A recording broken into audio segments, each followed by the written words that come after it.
tokea, kunidhalilisha, kunivunjia heshima, kutweza utu wangu na kuongea uongo dhidi yangu. Ndugu waandishi wa habari na Watanzania, nakumbuka kwamba nikiwarudisha nyuma mwaka 2018 nilipatwa na madhila ya kutekwa nikiwa mwanafunzi wa chuo kikuu cha Dar es Salaam tarehe 7 mwezi Machi mwaka 2018, na baadaye nikatupwa Iringa katika kiwanda cha Pareto, nikasaidiwa na wananchi wa Iringa wilaya Mafinga, Mufindi, na kupelekwa katika kituo cha polisi cha Mafinga. Nilipofika kituoni mwaka 2018 nilichukuliwa maelezo, lakini baada ya kuchukuliwa maelezo ndani ya dakika 30 nilibadilishwa kutoka kuwa mlalamikaji wa tukio la utekaji mpaka mtuhumiwa wa kusema uongo, nikiambiwa kwamba nimezungumza uongo, nimedanganya. Nikafunguliwa mashtaka katika mahakama hakimu mkazi wilaya ya Iringa, nikituhumiwa kwa kutoa taarifa za uongo kwamba nimetekwa, ikiwa sio kweli, kwa mujibu wa jeshi la polisi. Nikafunguliwa mashtaka kesi namba 13 ya mwaka 2018 na Jamhuri. Nakumbuka mawakili wangu walikuwa ni Jebra Kambole na Charles Luoga. Kesi iliendelea, nilitoa ushahidi wangu, niliambia mahakama juu ya tukio la utekaji lililotokea, na upande wa mashtaka waliambiwa walete ushahidi wao kwa wao kuniambia nimesema taarifa ya uongo. Kwa sababu kulikuwa na maneno kusema kwamba mimi nimekwenda kwa mpenzi wangu Iringa, na mahakama ilihitaji kumuona huyo mpenzi wangu. Kwa upande wa mashtaka hakuna ushahidi wowote wa msingi waliouleta mahakamani. Ninashukuru Mungu, tarehe 5 Novemba 2018 mahakama hakimu mkazi Iringa chini ya hakimu Liadi Muhammad Chamshama ikatoa hukumu kwamba nimeshinda kesi, na ikisema upande wa mashtaka wameshindwa kuthibitisha tuhuma zao dhidi yangu za kusema uongo.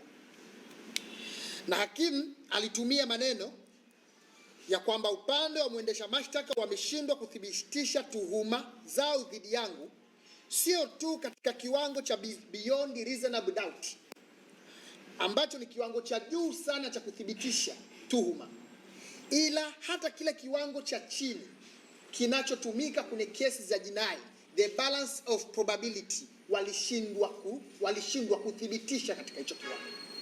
Nikashinda kesi.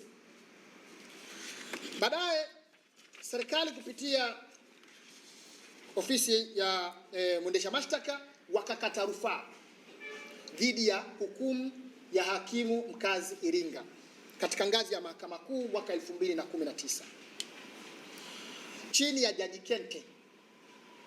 Na rufaa hii ambayo nilikatiwa na serikali kwamba hawakuridhishwa na maamuzi ya mahakama hakimu mkazi Iringa chini ya hakimu Liadi Muhammad Chamshama, kesi ikaenda mahakama kuu, na mahakama kuu chini ya Jaji Kente nikashinda kesi, na Jaji Kente akatumia maneno yale yale ya mahakama hakimu mkazi wilaya ya Iringa kwamba upande wa mashtaka wameshindwa kuthibitisha tuhuma dhidi yangu hata katika kiwango kidogo cha balance of probability, kiwango kidogo cha kuthibitisha ambacho kinatumika kwenye kesi za madai. Nikashinda kesi, na kesi zote ninazo hapa, zote ninazo. Hii ni kesi ya mahakama hakimu wilaya ya Iringa, hii hapa moja ambayo ilikuwa ni mwaka 2018. Hii ni kesi ya Mahakama Kuu, zote nilishinda kwa upande wa jamhuri kuto kuthibitisha chochote. Upande wa mashtaka wakakata rufaa tena 2020, wakakata rufaa kwenda kwenye mahakama ya rufani dhidi yangu kwamba hawakuridhishwa pia na maamuzi ya Mahakama Kuu ya Iringa, masjala ya Iringa, na kesi ikapangwa kusikilizwa tarehe 23 mwezi wa 3 2022 katika ngazi ya mahakama ya rufani, ambao majaji katika hii kesi alikuwa ni Jaji Lila, Jaji Kitusi na Jaji Mwampashi, ambao walipanga kusikiliza kesi hii tarehe 23 mwezi wa 3 2022 saa 3 asubuhi. Na tulipofika mahakamani, upande wa mwendesha mashtaka wakasimama, na hii kesi ilikuwa ni kesi rufaa namba 30, wakasimama kuiambia mahakama ya rufani kwamba mkurugenzi wa mashtaka amewasilisha maombi mbele ya mahakama kutokuwa na nia na dhamira ya kuendelea na rufaa hii na kesi hii dhidi yangu. Kwa hiyo majaji wa mahakama ya rufani wakaondoa rufaa yao hii, wakaondoa rufaa hii ya mkurugenzi wa mashtaka ambayo ilikuwa ni dhidi yangu, ikaondolewa mahakamani tarehe 23 mwezi wa 3 2022. Hilo ni tukio la kwanza la utekaji dhidi yangu mwaka 2018 na kesi ambazo nilishinda. Kwa kesi hizi zilifuta kabisa dhana na ambazo zilikuwa zinatengenezwa kwa makusudi dhidi yangu kwamba Abdul Nondo alijiteka, na mpaka sasa hakuna upelelezi wowote na uchunguzi dhidi yangu katika matukio ya utekaji niliyopata mwaka 2018. Tukio la pili la utekaji ambayo yote mimi namshukuru Mwenyezi Mungu kwa kweli, ni mambo ambayo tunapaswa tuyakemee, ni mambo ambayo tunapaswa tuyapigie kelele yaondoke ndani ya nchi yetu. Nakumbuka tarehe 1 Desemba 2024 saa 11 alfajiri katika stendi ya mabasi ya Magufuli Mbezi Luis jijini Dar es Salaam, nilitekwa na watu zaidi wa 4 walionivamia na kunikaba koromeo kiasi cha kushindwa kupumua na kunilazimisha kuingia kwenye gari aina ya nilikuza. Nilipelekwa ambapo nilikuwa sipajui, nikapigwa, nikateswa, nikaumizwa na baadaye kutupwa katika ufukwe wa Coco Beach. Baadaye nilisaidiwa na bodaboda kutoka katika ufukwe wa Coco Beach, nikapelekwa makao makuu ya chama Magomeni, na baadaye nikapelekwa hospitali ya Aga Khan ambapo nilikaa takriban wiki 1.5 nikiugua Aga Khan, nikipatiwa matibabu Aga Khan. Nyaraka zote zipo, nyaraka zote za Aga Khan zipo hizi hapa. Nashukuru Mwenyezi Mungu, nikapata afuani, nikapona, nikaendelea na majukumu yangu. Katika muktadha huu, katika mazingira haya ya hofu, wasiwasi na kutokuwa na majibu yeyote ya uchunguzi wa kubaini walioniteka mwaka 2018 na walioniteka mwaka 2024 na walioteka wengine, hakuna majibu, hawajulikani hadi sasa.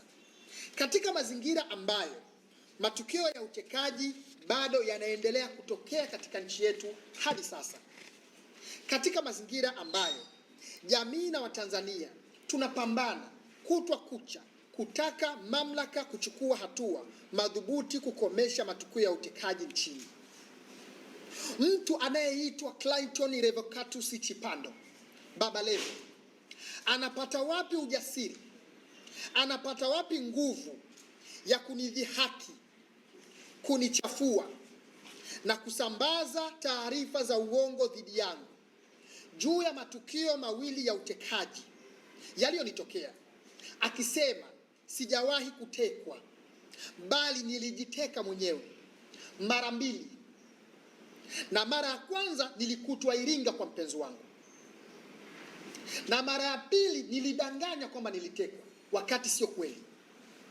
Clayton Revocatus Chipando, Baba Levo, amekuwa akirudia kauli hizi za uongo mara kwa mara katika majukwaa tofauti na maeneo mbalimbali bila kujali athari yake, huku akijua si kweli, ni uongo.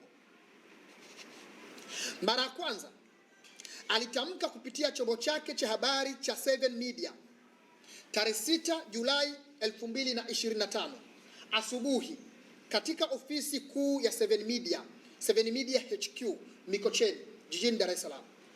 Clayton Revocatus Chipando alitamka maneno haya ya uongo dhidi yangu, huku akijua fika maneno hayo ni ya uongo. Alisema, Abdul Nondo ndiyo mtu pekee ambaye aishajiteka mara mbili.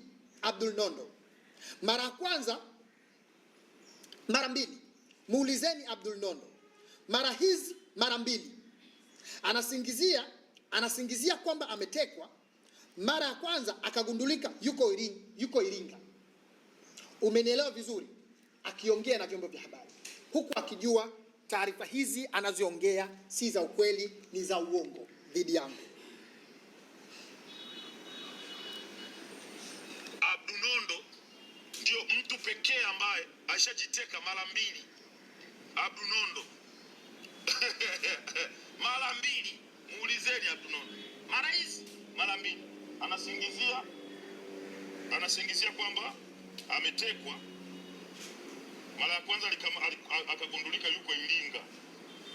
Mwenelewa vizuri? Maneno haya anazungumza kwa ujasiri, huku akijua ni uongo, na huku akijua maneno haya yana athari kubwa sana kwangu na jamii ya Kitanzania. Mara ya pili aliendelea na tabia yake hiyo hiyo. Mara ya pili alitamka kupitia kundi la WhatsApp la Kigoma Yetu tarehe 15 March 2026 kwenye kundi la WhatsApp la Kigoma Yetu mpya lenye jumla ya wanachama 462 ambao ni wananchi wa vyama mbalimbali, viongozi wa vyama mbalimbali, vijana, viongozi wa dini, viongozi wa serikali na watu tofauti. Clayton Revocatus Chipando, Baba Levo, aliandika maneno ya uongo dhidi yangu wakati nikiwa katika mjadala na mtu. Alisema, Lumenyela, unabishana na mtu ambaye alishawahi kujiteka mara mbili. Aliendelea na kauli zake za uongo dhidi yangu, na ushahidi tayari, kuna ushahidi wote juu ya kauli zake hizi ambazo alizungumza kwenye grupu la WhatsApp la Kigoma Yetu. Lakini hivyo akaendelea mara ya tatu kupitia chombo cha habari cha Star TV tarehe 3 Mei 2026 siku ya Jumamosi saa 3:30 usiku katika wilaya ya Kinondoni jijini Dar es Salaam. Clayton Revocatus Chipando, Baba Levo, alifanya mahojiano katika kipindi cha Medan Kuu Live kinachoongozwa na mtangazaji Chief Demba. Kipindi huwa kinarushwa Star TV mainstream. Baba Levo aliulizwa, kwa nini unaamini ya kwamba Abdul Nondo anajiteka mwenyewe? Clayton Revocatus Chipando, Baba Levo, aliendelea kuongea uongo dhidi yangu akisema, kwa sababu mimi namjua Abdul Nondo, anapenda sifa, anapenda atrendi, anapenda apate umaarufu. Kwa hiyo hayo matukio ni ya watu wanaopenda umaarufu. Anatumia matatizo ambayo watu wengine yanawakuta ya ukweli, alafu yeye anabadilisha kwa ajili ya kutengeneza trendi. Mimi nazungumza yeye Abdul Nondo, sababu yeye ndiyo jeshi la polisi lilimkuta Iringa kwa demu. Ninachokizungumzia, alijiteka Dar es Salaam akaja kujitekua Iringa. Haya ni maneno ambayo Baba Levo aliendelea kuyazungumza. Hoja ya msingi, kwa nini unaamini kwamba anajiteka? Kwa sababu mimi namjua anapenda sifa. Kwa hiyo mtu anaweza anapenda sifa kwa namna gani? Anapenda kwani ya trendi, anapenda apate umaarufu. Kwa hiyo hayo matukio ni ya watu ambao wanapenda umaarufu. Anatumia matatizo ambayo watu wengine anawakuta ya ukweli, alafu yeye anayabadilisha kwa ajili ya kukuta hata wengine waliopotea. Sio wengine, mimi nazungumzia yeye, kwa sababu yeye ndio jeshi la polisi lilimkuta Iringa kwa demu. Ninachokizungumzia, alijiteka Dar es Salaam akaja kujitekua Iringa. Na uone kwamba unamkosea kusema. Bwana, mimi ukiwalisia kama yeye namkosea, achukue hatua. Uko tayari akupeleke, wala hamna shida. Kwa jeuri kabisa. Na anasema kama anaona namkosea, achukue hatua. Kwa hiyo Clayton Revocatus Chipando Baba Levo amekuwa akitamka na kusambaza uongo huu mara kwa mara, huku akijua maneno haya ni ya uongo, ni maneno yanayoniumiza, ni maneno yanayonichafua na kuniondolea heshima yangu katika jamii na umma wa Watanzania. Lakini ni maneno yenye dhihaka, sio tu kwangu kama mhanga, bali kwa wahanga wengine wa utekaji na ndugu wa wahanga. Pia ni maneno yanayoendelea kudogodesha ukubwa wa matukio ya utekaji nchini ili yaonekane ni matukio ya kutengeneza, matukio ya maigizo na uongo, na kutaka kuaminisha umma kwamba matukio haya hayapo nchini. Ndio dhamira yake. Mimi Abdul Nondo ni mvumilivu sana wa kisiasa. Sio rahisi kuumizwa au kuyumbishwa na maneno ya kisiasa dhidi yangu, ila haya maneno kwangu si maneno ya kisiasa, ni maneno ya uongo na dhihaka dhidi ya utu wangu na maumivu yangu na machungu yangu. Ndugu waandishi wa habari, matukio ya utekaji yamekuwa yakitokea nchini. Ni maneno ambayo yanaumiza sana. Nimeamua kuchukua hatua. Nimemtafuta wakili anayeitwa Hekima Mwasipu na kuonesha dhamira ya dhati ya kufungua kesi ya kashfa, kesi ya udhalilishaji, kesi ya defamation mahakamani.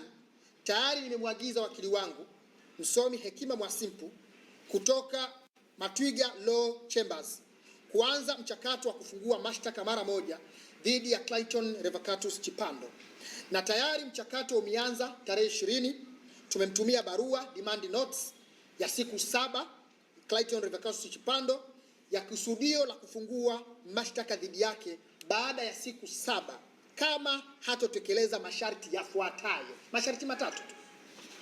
Sharti la kwanza, tumempa siku 7 kuanzia jana tarehe 22 kuomba radhi kwa umma kupitia vyombo vya habari vikubwa na vyombo vya habari alivyotumia kusambaza uongo na kashfa na udhalilishaji huo dhidi yangu. 2, kuahidi umma na Watanzania kwamba hataendelea kusema na kusambaza uongo, bali atazingatia ukweli, uaminifu na uhakika katika taarifa zake anazochapisha mitandaoni na vyombo vya habari, na kwamba atajizuia kutumia vibaya nafasi yake ya kisiasa na chombo chake cha habari cha 7 Media kuumiza watu kupitia maneno ya uongo, udhalilishaji na kashfa. 3, kwamba kutokana na maumivu makubwa aliyonisababishia, heshima na utu wangu kuchafuka, kunidhalilisha, kutokana na maneno yake ya uongo, ya kashfa na udhalilishaji dhidi yangu, nimemwagiza wakili wangu Hekima Mwasipu amuelekeze Revocatus Chipando Baba Levo kulipa kiasi cha shilingi milioni 500. Malipo haya ni matokeo ya tabia yake ya kunichafua, kuniumiza, kunidhalilisha na kuharibu taswira yangu mbele ya umma kutokana na maneno yake. Asipotimiza masharti haya matatu ndani ya siku 7 kuanzia jana tarehe 22 Mei 2026, siku aliyopata barua rasmi, hadi tarehe 30 Mei 2026, nitafungua mashtaka dhidi yake kupitia wakili wangu, na tutakutana mahakamani alete mashahidi na ushahidi wake kuthibitisha mimi kujiteka mara mbili, kama anavyonichafua, kunidhalilisha, kunivunjia heshima na kutweza utu wangu mbele ya umma wa Watanzania kwa kusambaza kauli za uongo.